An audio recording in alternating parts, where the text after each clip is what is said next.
How the heck are you guys? I am Fastidious. Welcome to my channel and welcome to the official guide for Kigiri, the Undying Ronin. As you guys just saw, I had a Guild Boss 2 comp set up. The second half of this video will be a full showcase of Kigiri kicking absolute ass, mind my language, on a Watcher comp alongside an Infernal comp. It is a beautiful thing. Kigiri is a superstar kind of hero, and especially for people that have not yet completely cleared everything in the game, he is going to unlock a lot of things for you, in particular with regards to the guild bosses. And in Guild Boss 2, he is majestic. What else is there to say? This is a confusing hero. It is a confusing kit. There is a lot to unpack, so I want to get straight to the point. We're going to go over his base stats, which are phenomenal, then his talent, his skills, his awakenings. I will go over how I have him geared and how I think you should gear him too. Then we'll discuss his best artifacts, and after all that, we're heading straight into battle for Guild Boss 2. Buckle up, this guy is a menace. It's going to be a lot of fun. Thank you so much for watching. Let's get into it. Fastidious. Fastidious. So, very quick overview. Kigiri is a Nightmare and Watchguard fighter, a strictly unique combination. He's the only hero in the game with that particular dual faction membership, and as a fighter, as a big-time DPSer from the Watchguard, he is definitively the best melee DPS in all the Watchguard. It's not even close, full stop. On top of that, he has a very unique countering and parry mechanic. He's got some burst damage, and though he has a very lame range on his basic attacks and his normal stuff, when he does these big sweeping strikes and when he does his ultimate, he is a DPS with Vortex Hollow Pharisee range. It is really nutty. There's bleed in the kit, there's burst, there's splash damage, good single target, it goes on and on.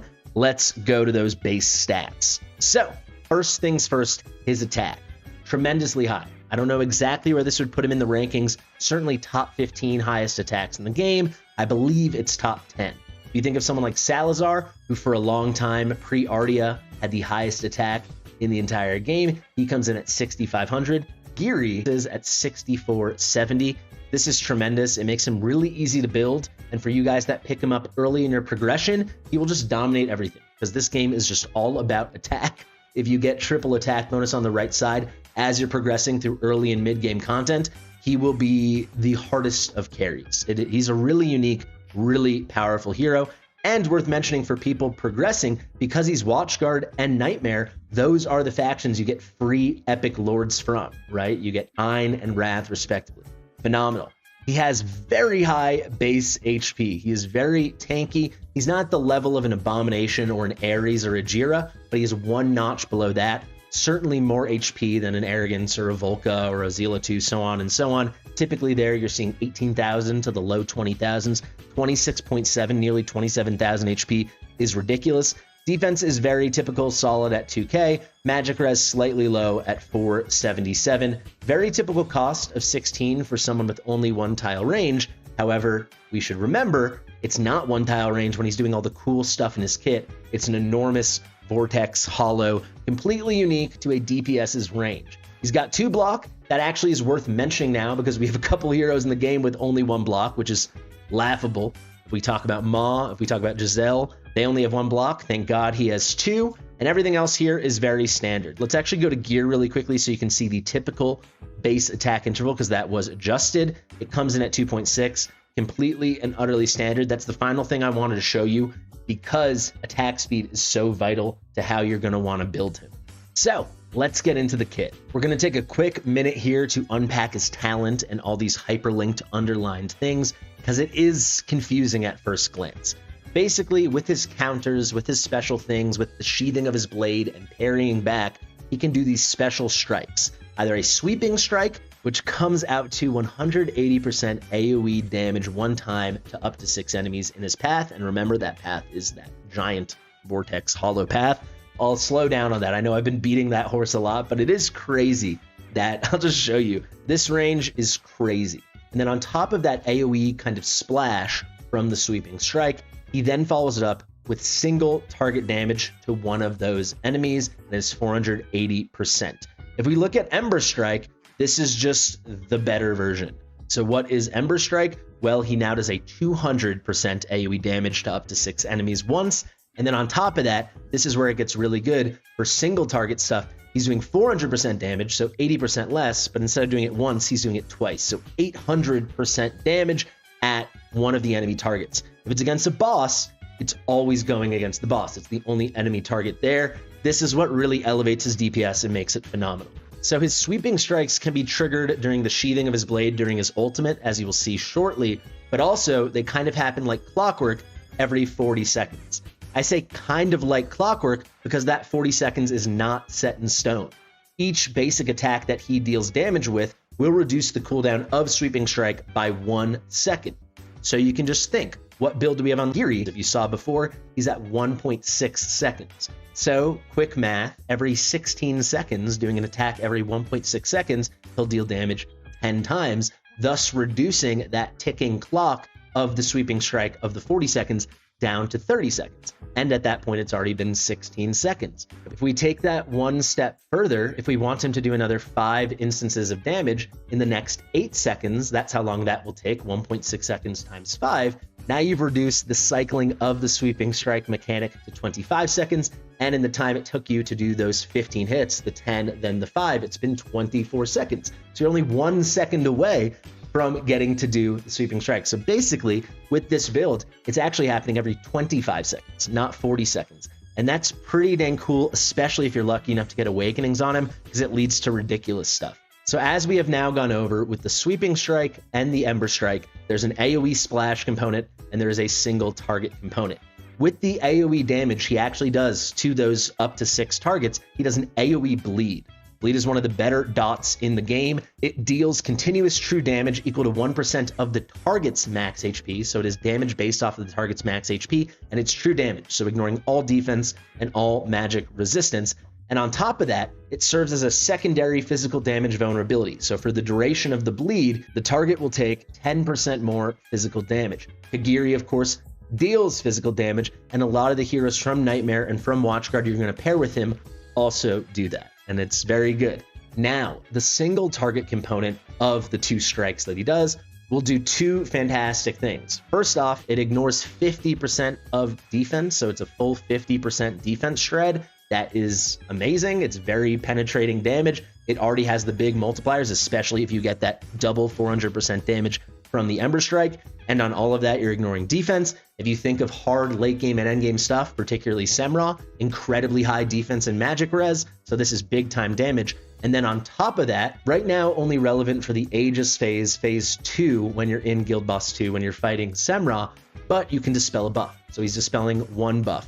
This will not be as strong and reliable as Lucius, but it absolutely still does work, especially after the patch we had earlier this week, where now every time you dispel a buff from the target, from the boss, it is permanently dispelled. So the target has to start stacking buffs from the beginning, not where he left off. So he's got a dispel, huge defense shred, big AoE bleed, and a lot of damage. The talent takes a while, it's confusing, but it's worth it. Now the rest of the kit is going to make sense. So we got the complicated talent out of the way. Let's do the very, very simple basic attack. It is a physical attack dealing right now. Shout out to Pink Jesus, by the way. I'm on his account. I asked all my mods who had already pulled Kigiri and already had him built and skilled.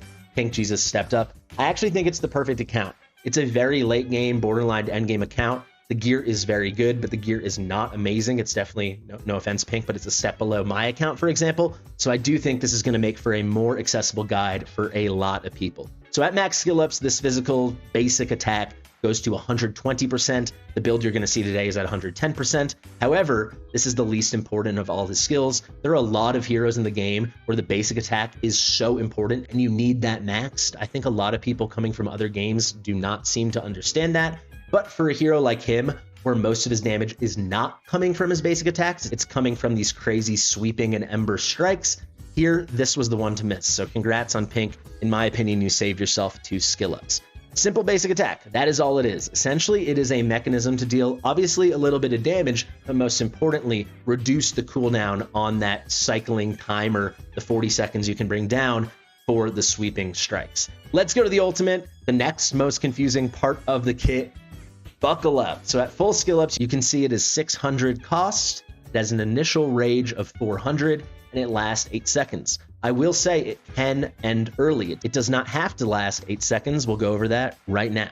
So all these things you're going to see obviously are at max skill ups. He sheathes his blade and prepares to launch an extra sweeping strike.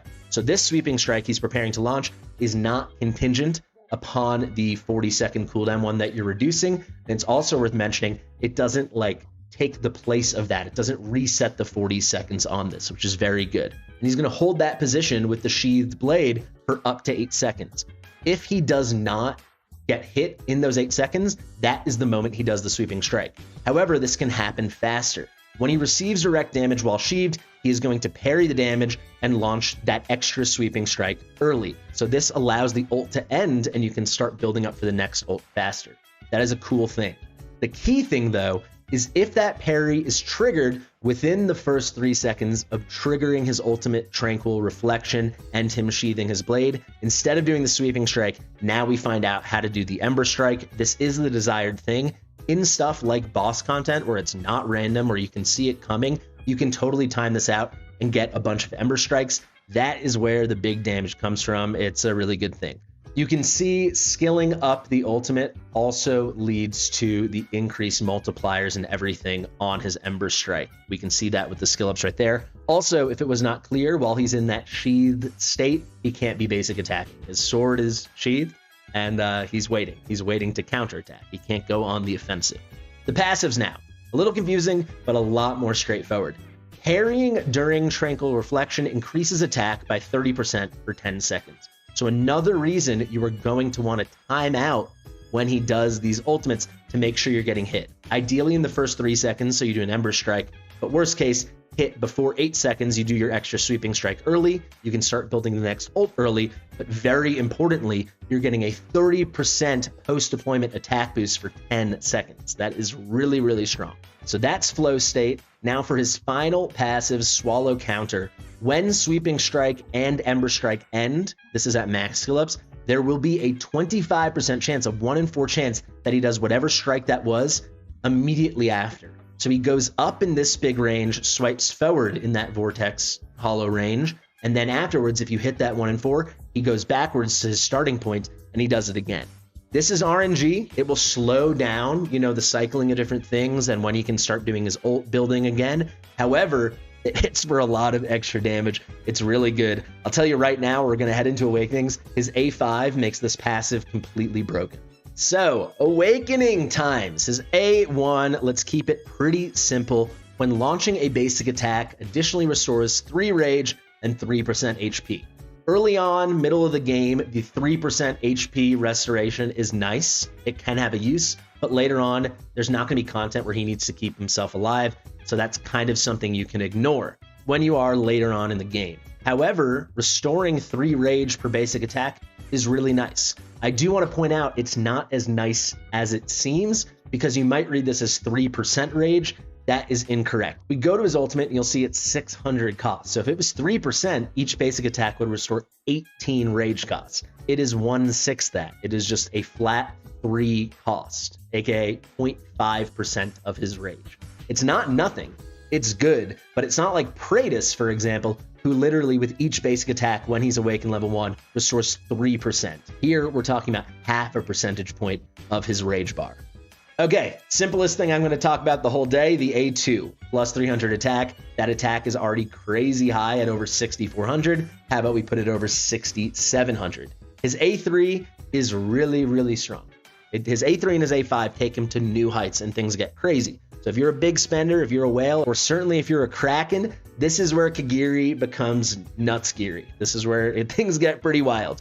Within 10 seconds after doing a sweeping strike, which as we see happens a lot with our current build, at the minimum it's happening every 25 seconds. It can also be triggered additionally from the ultimate, but the 10 seconds following, each direct damage dealt inflicts an additional damage 1 time equal to 35% of whatever that direct damage was. So if you dealt 100,000 damage, additionally right after that, you would deal 35,000 damage. That is really nice. Within 10 seconds after the Ember Strike, so if you properly time out your ultimate, each direct damage dealt inflicts additional damage 2 times, each equal to 25% of the direct damage. So now if the direct damage was 100,000, you're getting 2 instances of 25,000. So in total, 50,000 extra damage. It's like a 1.5x multiplier on his damage. In general, the uptime on this is pretty good. If you get him in a super speedy build, you can really take advantage. Not that many people will get him A3, but this will be a minimum of like a 20% damage boost by the end of the fight. It can even be a lot higher if you time everything perfectly and you have a really nice, really clean, speedy build. The A4, 8% penetration, so he will ignore an additional 8% of defense. Keep in mind his single target damage. Keep in mind the single target damage from the sweeping strike and the Ember Strike already is ignoring 50% damage. Now it's ignoring 58. That is beautiful. And then the crazy A5 I discussed. This A5 right here, oh my god. So that passive we talked about, Swallow Counter, which leads to a 1 in 4 chance to do the extra swipe back. At A5, it's a 100% chance. Every single time he does a sweeping strike, it will be followed up with, in the backwards direction, another sweeping strike. Every time he does an Ember Strike, double that up. It's very similar, very reminiscent to Lust. Not that the skill is the same, but Lust at A5 becomes a new beast. That is Kigiri. The A3 is great. His A3 definitely brings his damage to another level. However, the A5 is where it gets busted. So you'll probably keep your eye out for the global leaderboards, the world rankings for Guild Boss 2. Some crack and some crazy person, I'm looking at you, Sassy's going to go for that A5 Kigiri. Actually, I know Sassy's not doing it, but someone like that is going to do it, and you'll see some crazy, crazy numbers. Or you can wait for my video in a couple days where I'm going to show him at all these awakenings in all his glory. I know a couple people have already been testing awakenings, but the work I've been doing on it, I think is really cool. I think it's very in-depth, very in the weeds, and I think a nice handful of you will really, really like it. There's the kit, there's the awakenings, there's the craziness. Let's do gear. So right off the bat, Infernal Roar is not going to be a great choice for Kigiri. His strikes do not count as basic attacks, so you do not get any bonus damage on that. Soulbound Arcana by far is his best set, then would be Ageless Wrath, and then you can go to your normal tier 1 sets. The best tier 1 sets for him would be Night Terror and the Wisdom. We are running him here in Soulbound Arcana. A very cool thing about Kigiri is he has such high base attack that if you get triple attack bonus on him, you can take his attack to ridiculous levels. I mean, look at this. He's at over 24,000 attack. Attack is king in this game. I will say in Guild Boss 1, you could even just do like double or triple crit damage since his attack is so high, and you don't really need attack there. But for something like Guild Boss 2, where the more attack, the better, a build like this is fantastic. A cool thing as well is you don't even have to run him triple attack. If we take this piece from Alistair over here, another great Soulbound Arcana piece, you'll see he's still over 21,000 attack. He is still completely and utterly cooking. And actually, this is the build I think I want to run on him. The triple attack I wanted to demonstrate to see how crazy, but look at that. Now we're comfortably still getting over 20,000, over 21,000 attack while having very, very nice crit damage. So in general, if you did have perfect gear with amazing, amazing substats, obviously Pink's gear is very good, but as you can see, it's not like totally broken ridiculous. It's just normal. It's super good. If you did have the perfect substats and everything, I would say go attack bonus, attack bonus, attack bonus, and then over here run Warlord with tons of crit damage. You could still then get to 300+% crit damage, get him crit capped, and get that attack to like 25k plus. However, a lot of people don't have literally perfect gear, and you'll do something like this. We'll go attack bonus, crit damage, attack bonus, and then instead of a Warlord set, maybe you'll do a Wicked Vengeance or an Annihilating Might. If we did have a Warlord with these crazy ancient substats with crit damage here, and then the trifecta here of attack bonus, crit rate, crit damage as well, then yeah, we would run it. We've got that stuff on other heroes, so we're rocking with this. It is still a really good build and definitely some of the very best gear on this account. But look at that, 37.8k HP without even thinking about it, just because he has such high base HP for a fighter. Crazy attack without even going triple attack bonus on the right, 21.3. Then the attack interval, this is the only like bad thing or suboptimal thing in his kit. I would love to have him 400 attack speed or higher if the gear was ridiculous, like, you know, total god level, 450 or higher with a build like this, because then you could get that attack interval down to 1.4 seconds and cycle those sweeping strikes even faster. That being said, this is totally sufficient for so much content. This is a really good build. We're crit capped with 337.5% crit damage. We didn't get any additional rage regen, unfortunately, but he does have a nice low rage cost. We're gonna run an element, so we should be good to go. Now let's talk about artifacts. Anyone who wants can get this artifact right here. When they run the Kigiri limited banner, they're running his event, and it is available in the redeem shop. Definitely go get it. There's no reason not to get it if you're picking up Kigiri. It is phenomenal. And it gives you another reason to time out those sweeping strikes and ember strikes to cycle even faster. As a start, it increases damage by 15 seconds. Then it also inflicts one mark to targets hit by sweeping strike or ember strike for 15 seconds. As we said in our current build, he will do a sweeping strike, not counting the ultimate, at the worst every 25 seconds. So we're getting 60% uptime as a baseline. Fold in the extra strikes, the ultimate triggers, you're talking about a lot higher than 60% uptime, 70, 80, maybe even 90% uptime. And when those marks are out there, an additional 20% damage will go to whatever enemy is marked by that. So a lot of the time when you're fighting a boss, that boss will take 35% increased damage. It's a beautiful thing. There's an argument that Wailing Skull's still going to be even better for him because he has such high base stats, such high attack. Those attributes will be shared with the Shadow Guard, with the Komodo, and it will be ridiculous. But I think for the vast majority of content, and definitely a ton of players, if you're fighting a boss, this exclusive is best in slot, and it is amazing. I want to shout out one more because, I shouted out the tier 1 sets. By the way, for the left side, definitely Calamity or Annihilating Might, if that was not clear. But let's do a non-mythic piece that's really good on him. Without a doubt, Watchguard's Ambition is phenomenal. He has a 15% chance when this is max promo. At base promo, it's 10% of triggering another basic attack. That means with that extra basic attack, you're knocking an extra second off of that countdown on your cycling sweeping strike. So this is a really, really good, really accessible artifact for him. However, everyone can get this one for free. If you're summoning on a limited Kigiri banner, that means there's a special Kigiri event. Pick up the Demonic Relic. That's everything, guys. Let's head into battle. Let's do some Guild Boss 2, see how much Kigiri can shine on a Watchguard comp. It's going to be a beautiful thing. Guys, I planned on including the full uncut run-through showcase of Kigiri in Guild Boss 2, but it was a very successful, very long run, so it took like half an hour, especially with me stopping to explain everything. So instead, what we're going to do for you is give you a highlight package of all the key moments showing off Kigiri and seeing how much the team works and how he is really definitively S+, if not higher, for Guild Boss 2.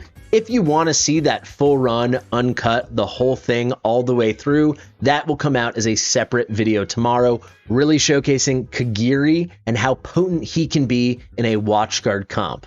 So let's get to our Guild Boss 2 run, the highlights package, whole video coming tomorrow. Thanks.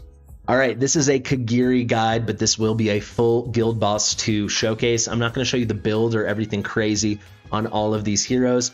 All you need to know specifically gear-wise is a lot of these heroes are wearing Invigoration. Dolores, Pharisee, Eloin, Leia. We've got Invigoration on all of them, so it's going to really boost our main DPSs, specifically Nocturne, Soul Cadence, Alistair, and Kigiri. The other stuff I want to tell you is just everyone's roles. Soul Cadence is going to provide debuffs. He is at A2. At A1, we get those big vulnerabilities, 25% magic, 25% physical. Really good. With Nocturne, we'll get great damage because he's dealing true damage. It will help us shred the Aegis phase a lot. I will say, I think Pink might rethink running Nocturne in this comp once we see how easily Lucius can strip those buffs. Then we've got Dolores over here. She's obviously there for inspiration. We've got Pharisee. He's there for his Sand Aegis passive. If you've got Pharisee, please make sure this is at max level. 25% reduced AoE damage taken for everyone in range. That's going to be our whole team. Eloin is obviously there to be a goddess. Rage regeneration, good heals, the Wood Elf, but most importantly, the cleanse. Leia is going to help us a lot with extra rage, damage boosts, and heals. Alistair with his Radiant Erosion is going to provide a lot of true damage based off of the boss's defense, and he's got good DPS himself. Additionally, he places a decreased damage dealt debuff, say that 10 times fast, on the boss, so the boss will deal less damage to us. Kigiri, he's doing bleeds, he's doing burst, he's doing strips, he's doing it all. He's going to be awesome. Brokir is there to tank and give damage mitigation when he's frozen, and Helga, obviously, is there for the stuns. Pink was nice enough to already set this up with placement, so we can just click auto fight, and then I'm going to head into the battle. From here on out, I'll highlight all the cool Kigiri stuff, but this is now a Guild Boss 2 showcase. Watch it, skip to the end, whatever you want to do. All right, everyone is placed. Let's head in. So let me show you how to do the Ember Strike. Boom, right? It's actually hard to see. Kigiri's here. He's actually hidden away from everyone. Let me demonstrate it one more time when it's clear. We'll trigger Helga there for the stuns. But basically, you can see he gets his rage up really, really fast. I'm not going to do anything else right now, just so I can demo this. And when he goes to deal damage, like here when he's up, let's trigger it. And now we get, you see the ult ended early. And now because it was within the first 3 seconds, we controlled it, we saw the hit coming, we get the Ember Strike. That's the double hitter of 400% damage. All the fantastic stuff, you know, the juiced up things from the passive, everything. So let's take this one down. We'll trigger Leia here for a little damage boost. We'll trigger Faircy. I really mostly want to save everything else. Need the Death Saw for Helga. I'll show you that Ember Strike one more time. Obviously, I'm going to be using ults and everything later on in the battle, but right now it's so easy at the beginning. We might as well get this going. Up he goes. Let's trigger Kigiri, and boom. Ended early. We got the Ember Strike. Hard to see the animation, but you saw that was within 3 seconds. Big, big damage. If we check current statistics, you'll see literally a superstar. How ridiculous is that? Let me also take this moment to move myself up, make myself small, so we can really focus on the heroes, not on me. But look at that, he's at 10 million, he's ahead of everyone. To be fair, I haven't ulted with anyone else, let's be real, but you'll see even later in the battle, this guy is really good. Really, really good. Controlling the Death Saw with the stuns from Helga. And now we can time this out really well, so we can get a big burst. We'll get Kigiri on that, we'll go this, we'll go Leia, and we're gonna go right down the line with all these guys, so we can take advantage of this window. Could have been slightly earlier on everything. But we got the Soul Cadence pop, that's what counts. So now you guys will get to see some good opportunities visually with him stripping buffs. So let's wait till he places some Aegis stacks. So here's an Aegis mode. We should get hit in between now. Is he going to do it? Yeah, so we trigger Kigiri, and boom. You see, we took it right off. So we triggered Kigiri, we got another Ember Strike, we saw the hit coming. Remember, when he does his AoE, that's when he places the bleed. We can see the bleed over there. When he does the single target, that's when he strips the buff. Can speed this along a little bit. We are going to try to get a really nice score for Pink. I won't save it regardless, because I know he's going to want to do it himself. But his highest score ever before the patch, before he got Kigiri, was like 66,000. I'm pretty darn confident, unless I misclick or something, we're definitely going to break that 80K threshold right now. So here we go. He's putting on some more stacks. Let's wait for that hit. Let's show you again. There he goes. We trigger, we got an Ember Strike, and we stripped it right off. Off it fell. All right, let's line this all up for the end now so we can get a big burst. Trigger, trigger, Dolores. Didn't line everyone up, but the damage is still good. We're already over 10K current stats, so it's already moved on to the next one. We'll check when it's like harder levels and stuff.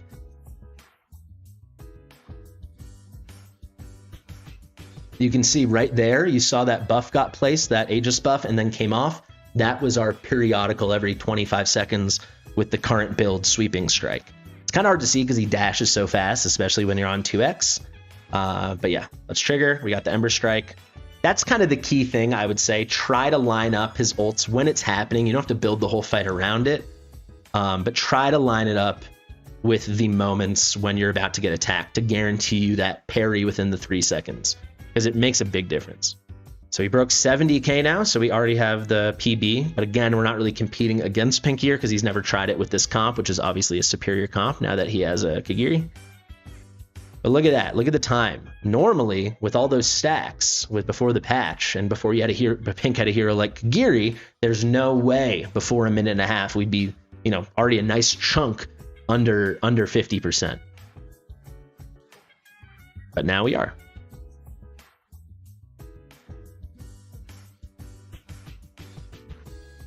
And he's never had more than one buff up. He's just completely limited in that respect. It really neutralizes him. With the patch, with a Kigiri or a Lucius, this is a different phase.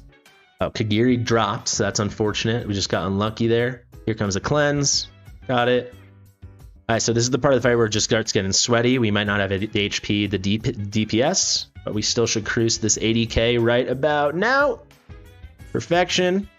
And I really do think this is an accessible spot for a lot of you guys to see an account. I hope so, at least. Let me know what you think in the comments. But okay, this is going to be the end of the fight, guys, but I really hope this did give you a really good sense of how good Kigiri is for this stuff. This isn't a watcher comp. He's one of only 4 DPS, and we're just doing crazy stuff. Of course, I'll show you the stats at the end. Let's get a little trigger here. There, see? So we're only missing it by 10%, maybe it's going to be.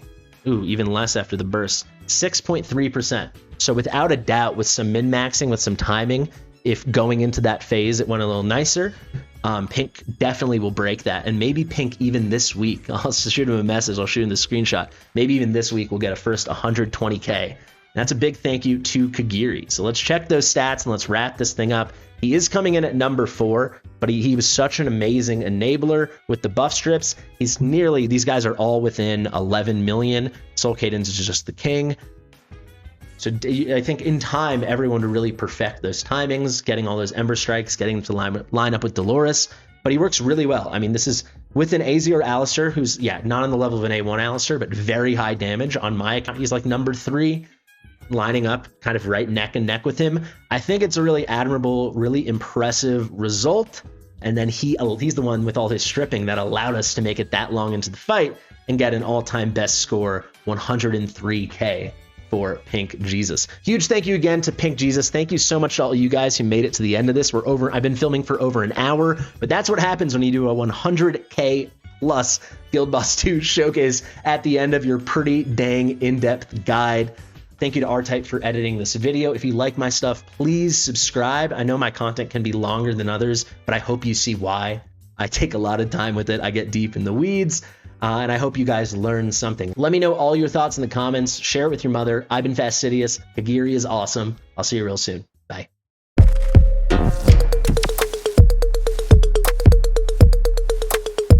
Fastidious.